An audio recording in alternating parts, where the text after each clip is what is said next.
தமிழனின் கலாச்சாரமும் பண்பாடும் மட்டுமே தனது தகுதி என்று பறைசாற்றிக் கொண்ட இயக்குநர் இமயம் பாரதிராஜா உடல்நலக் குறைவு காரணமாக நேற்று அதிகாலை சென்னை நீலாங்கரை இல்லத்தில் உயிரிழந்தார். அதனைத் தொடர்ந்து அவருடைய உடல் இறுதிச் சடங்கிற்காக பண்ணை வீட்டிற்கு எடுத்துச் செல்லப்பட்டிருக்கிறது.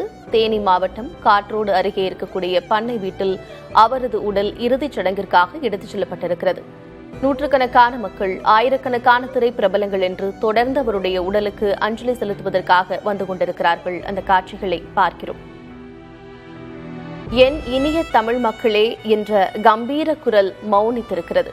தன்னுடைய ஆதர்ச இயக்குநரை இறுதியாக ஒருமுறை பார்த்து அஞ்சலி செலுத்துவதற்காக சாறை சாறையாக மக்கள் அங்கு வந்த வண்ணம் இருக்கிறார்கள்.